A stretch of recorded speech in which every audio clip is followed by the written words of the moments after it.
Life of Mr. George Herbert by Isaak Walton. Recording is in the public domain. George Herbert was born the 3rd day of April in the year of our redemption, 1593. The place of his birth was near to the town of Montgomery, and in that castle that did then bear the name of that town and county. That castle was then a place of state and strength, and had been successively happy in the family of the Herberts, who had long possessed it, and with it a plentiful estate, and hearts as liberal to their poor neighbours. A family that had been blessed with men of remarkable wisdom, and a willingness to serve their country, and indeed to do good to all mankind, for which they were eminent. But alas! This family did in the late rebellion suffer extremely in their estates, and the heirs of that castle saw it laid level with that earth that was too good to bury those wretches that were the cause of it. The father of our George was Richard Herbert, the son of Edward Herbert, Knight, the son of Richard Herbert, Knight, the son of the famous Sir Richard Herbert of Colebrook, in the county of Monmouth, Banneret, who was the youngest brother of the memorable William Herbert, Earl of Pembroke, that lived in the reign of our King Edward IV. His mother was Magdalen Newport, the youngest daughter of Sir Richard, and sister to Sir Francis Newport of High Arkell, in the county of Salop, Knight, and grandfather of Francis Lord Newport, now Comptroller of His Majesty's household. A family that for their loyalty have suffered much in their estates, and seen the ruin of that excellent structure where their ancestors have long lived and been memorable for their hospitality. This mother of George Herbert, of whose person, wisdom, and virtue I intend to give a true account in a seasonable place, was the happy mother of 7 sons and 3 daughters, which she would often say was Job's number and Job's distribution, and as often bless God that they were neither defective in their shapes or in their reason, and very often reprove them that did not praise God for so great a blessing. I shall give the reader a short account of their names, and not say much of their fortunes. Edward, the eldest, was first made Knight of the Bath at that glorious time of our late Prince Henry's being installed Knight of the Garter, and after many years' useful travel, and the attainment of many languages, he was by King James sent ambassador resident to the then French King Louis XIII. There he continued about 2 years, but he could not subject himself to a compliance with the humours of the Duke de Luynes, who was then the great and powerful favourite at court, so that, upon a complaint to our king, he was called back into England in some displeasure. But at his return he gave such an honourable account of his employment, and so justified his comportment to the duke and all the court, that he was suddenly sent back upon the same embassy, from which he returned in the beginning of the reign of our good King Charles I, who made him first Baron of Castle Island, and not long after of Cherbury, in the county of Salop. He was a man of great learning and reason, as appears by his printed book De Veritate, and by his History of the Reign of King Henry VIII, and by several other tracts. The second and third brothers were Richard and William, who ventured their lives to purchase honour in the wars of the Low Countries, and died officers in that employment. Charles was the fourth, and died Fellow of New College in Oxford. Henry was the sixth, who became a menial servant to the crown in the days of King James, and hath continued to be so for 50 years, during all of which time he hath been master of the revels, a place that requires a diligent wisdom, with which God has blessed him. The seventh son was Thomas, who being made captain of a ship in that fleet with which Sir Robert Mansell was sent against Algiers, did there show a fortunate and true English valour. Of the three sisters I need not say more than that they were all married to persons of worth and plentiful fortunes, and lived to be examples of virtue, and to do good in their generations. I now come to give my intended account of George, who was the fifth of those seven brothers. George Herbert spent much of his childhood in a sweet content under the eye and care of his prudent mother, and the tuition of a chaplain or tutor to him and two of his brothers, in her own family, for she was then a widow, where he continued till about the age of 12 years; and being at that time well instructed in the rules of grammar, he was not long after commended to the care of Dr. Neale, who was then Dean of Westminster, and by him to the care of Mr. Ireland, who was then chief master of that school, where the beauties of his pretty behaviour and wit shined and became so eminent and lovely in this his innocent age, that he seemed to be marked out for piety, and to become the care of heaven, and of a particular good angel to guard and guide him. And thus he continued in that school till he came to be perfect in the learned languages, and especially in the Greek tongue, in which he after proved an excellent critic. About the age of 15, he being then a king's scholar, he was elected out of that school for Trinity College in Cambridge, to which place he was transplanted about the year 1608. And his prudent mother, well knowing that he might easily lose or lessen that virtue and innocence which her advice and example had planted in his mind, did therefore procure the generous and liberal Dr. Neville, who was then Dean of Canterbury, and master of that college, to take him into his particular care, and provide him a tutor, which he did most gladly undertake, for he knew the excellences of his mother, and how to value such a friendship. This was the method of his education till he was settled in Cambridge, where we will leave him in his study till I have paid my promised account of his excellent mother, and I will endeavour to make it short. I have told her birth, her marriage, and the number of her children, and have given some short account of them.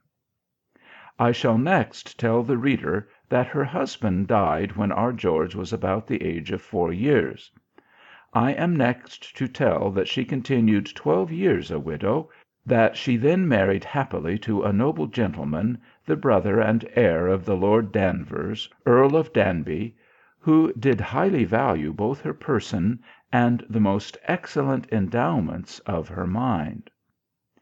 In this time of her widowhood, she, being desirous to give Edward, her eldest son, such advantages of learning and other education as might suit his birth and fortune, and thereby make him the more fit for the service of his country, did, at his being of a fit age, remove from Montgomery Castle with him and some of her younger sons to Oxford, and having entered Edward into Queen's College, and provided him a fit tutor, she commended him to his care. Yet she continued there with him, and still kept him in a moderate awe of herself, and so much under her own eye, as to see and converse with him daily. But she managed this power over him without any such rigid sourness as might make her company a torment to her child, but with such a sweetness and compliance with the recreations and pleasures of youth, as did incline him willingly to spend much of his time in the company of his dear and careful mother; which was to her great content, for she would often say, that as our bodies take a nourishment suitable to the meat on which we feed, so our souls do as insensibly take in vice by the example or conversation with wicked company; and would therefore as often say, that ignorance of vice was the best preservation of virtue, and that the very knowledge of wickedness was as tinder to inflame and kindle sin, and to keep it burning. For these reasons she endeared him to her own company, and continued with him in Oxford 4 years, in which time her great and harmless wit, her cheerful gravity, and her obliging behaviour, gained her an acquaintance and friendship with most of any eminent worth or learning that were at that time in or near that university, and particularly with Mr. John Donne, who then came accidentally to that place in this time of her being there. It was that John Donne, who was after Dr. Donne, and Dean of St. Paul's, London, and he, at his leaving Oxford, writ and left there, in verse, a character of the beauties of her body and mind. Of the first he says, "No spring nor summer beauty has such grace As I have seen in an autumnal face." Of the latter he says, "In all her words to every hearer fit, You may at revels or at councils sit."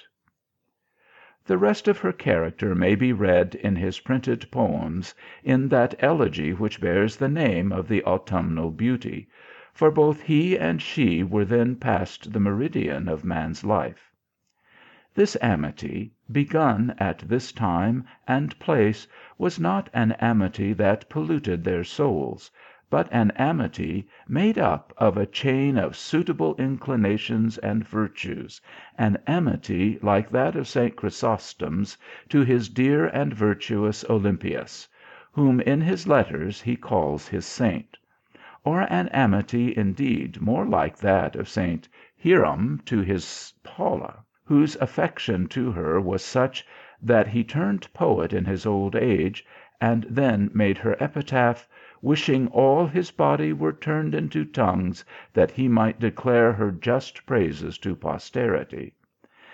And this amity betwixt her and Mr. Donne was begun in a happy time for him, he being then near to the 40th year of his age, which was some years before he entered into sacred orders, a time when his necessities needed a daily supply for the support of his wife, 7 children, and a family, and in this time she proved one of his most bountiful benefactors, and he as grateful an acknowledger of it.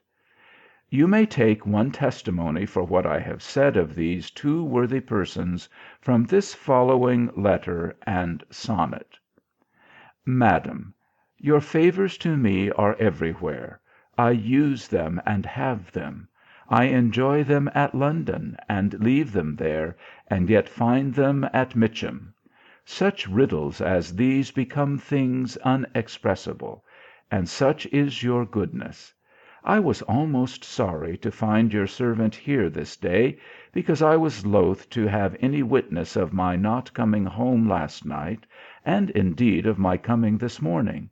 But my not coming was excusable, because earnest business detained me, and my coming this day is by the example of your St. Mary Magdalene, who rose early upon Sunday to seek that which she loved most, and so did I. And from her and myself I return such thanks as are due to one to whom we owe all the good opinion that they whom we need most have of us.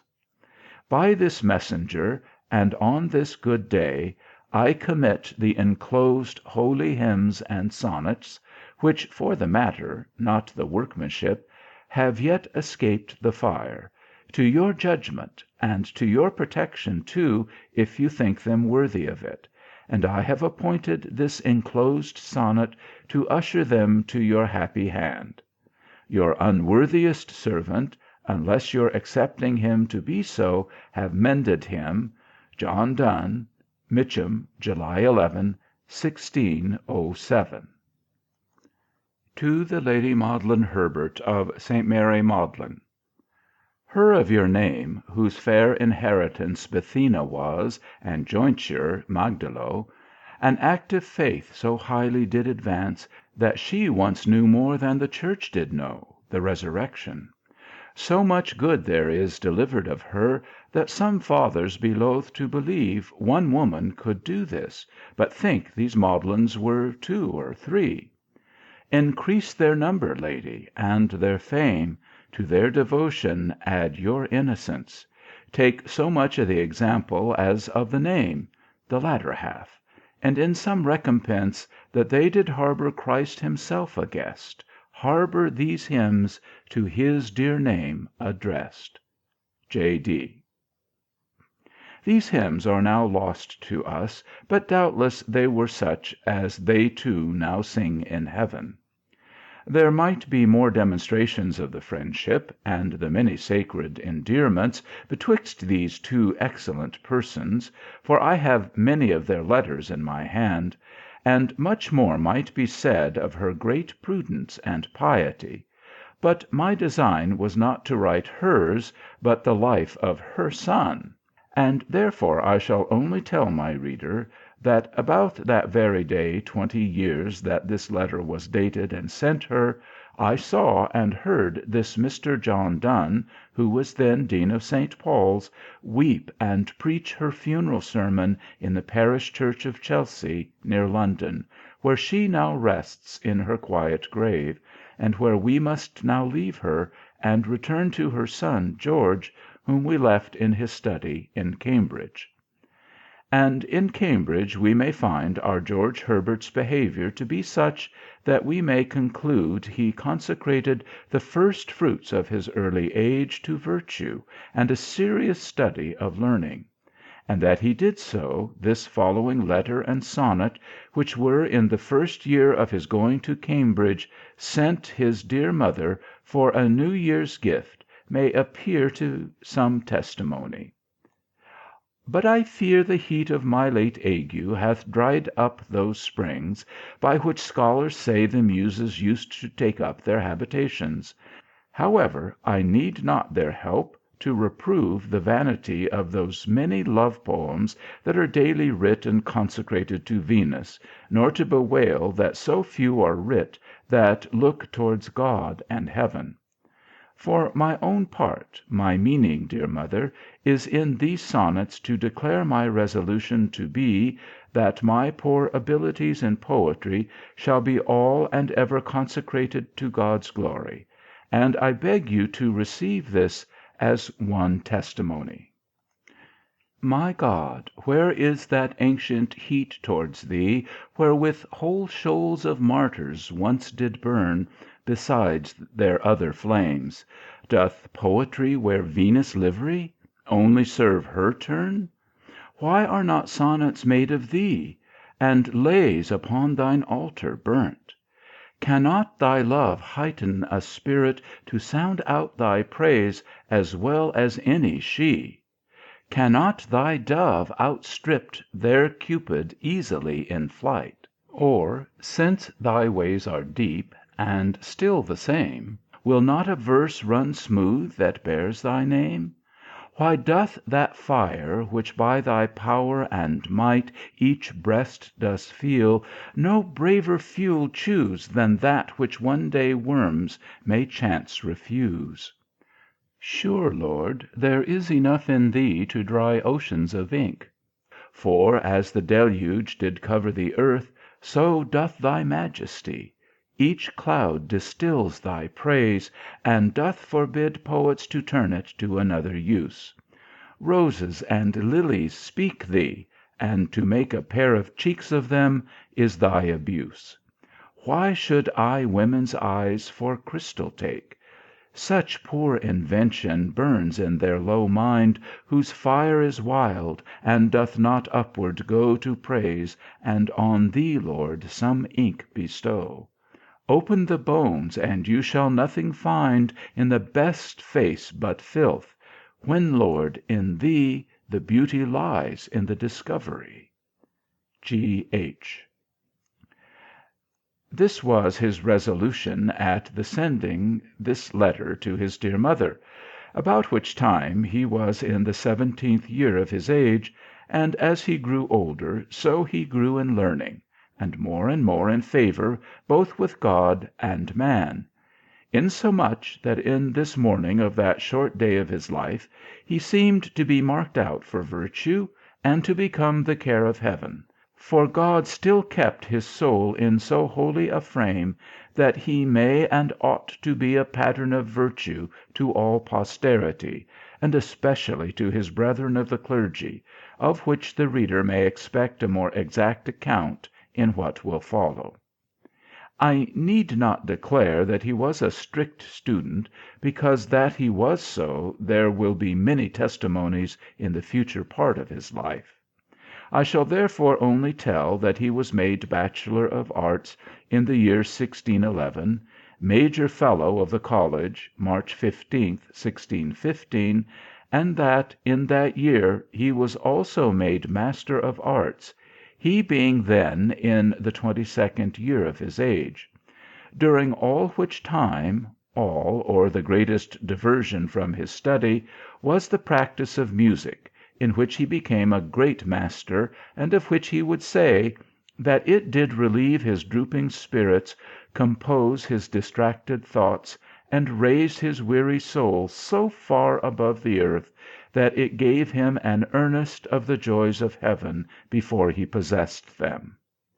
And it may be noted, that from his first entrance into the college, the generous Dr. Neville was a cherisher of his studies, and such a lover of his person, his behaviour, and the excellent endowments of his mind, that he took him often into his own company, by which he confirmed his native gentleness; and if during this time he expressed any error, it was that he kept himself too much retired, and at too great a distance with all his inferiors, and his clothes seemed to prove that he put too great a value on his parts and parentage.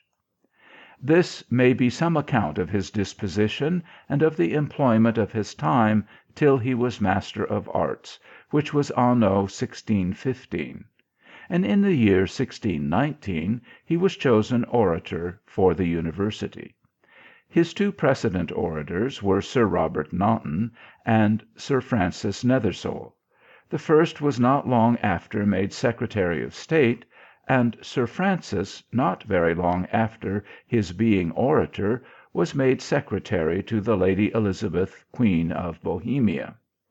In this place of orator our George Herbert continued 8 years, and managed it with as becoming and grave a gaiety as any had ever before or since his time.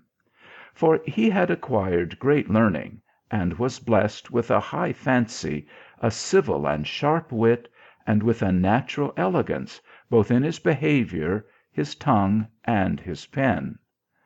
Of all which there might be very many particular evidences, but I will limit myself to the mention of but 3.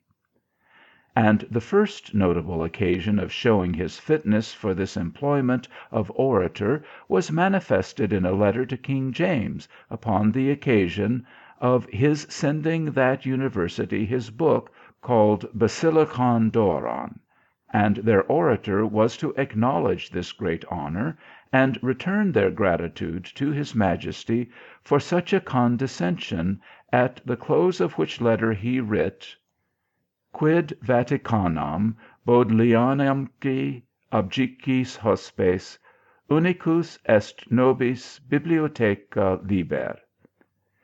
This letter was writ in such excellent Latin, was so full of conceits, and all the expressions so suited to the genius of the king, that he inquired the orator's name, and then asked William, Earl of Pembroke, if he knew him; whose answer was, that he knew him very well, and that he was his kinsman, but he loved him more for his learning and virtue than for that he was of his name and family. At which answer the king smiled, and asked the earl leave that he might love him too, for he took him to be the jewel of that university. The next occasion he had, and took to show his great abilities, was with them to show also his great affection to that church in which he received his baptism, and of which he professed himself a member. And the occasion was this. there was one Andrew Melvin, a minister of the Scotch Church and rector of St. Andrew's, who, by a long and constant converse with a discontented part of that clergy which opposed episcopacy, became at last to be a chief leader of that faction, and had proudly appeared to be so to King James, when he was but king of that nation; who the second year after his coronation in England convened a part of the bishops and other learned divines of his church to attend him at Hampton Court, in order to a friendly conference with some dissenting brethren, both of this and the Church of Scotland; of which Scotch party Andrew Melvin was one; and he, being a man of learning, and inclined to satirical poetry, had scattered many malicious bitter verses against our liturgy, our ceremonies, and our church government, which were by some of that party so magnified for the wit, that they were therefore brought into Westminster School, where Mr. George Herbert then and often after made such answers to them, and such reflections on him and his kirk, as might unbeguile any man that was not too deeply pre-engaged in such a quarrel. But to return to Mr. Melvin at Hampton Court Conference. He there appeared to be a man of an unruly wit, of a strange confidence, of so furious a zeal, and of so ungoverned passions, that his insolence to the king and others at this conference lost him both his rectorship of St. Andrew's and his liberty too, for his former verses and his present reproaches there, used against the church and state, caused him to be committed prisoner to the Tower of London, where he remained very angry for 3 years. At which time of his commitment he found the Lady Arabella Stuart an innocent prisoner there, and he pleased himself much in sending the next day after his commitment these 2 verses to the good lady, which I will underwrite, because they may give the reader a taste of his others, which were like these: Causa tibi mecum est communis carceris, Arabella tibi causa est, araque sacra mihi.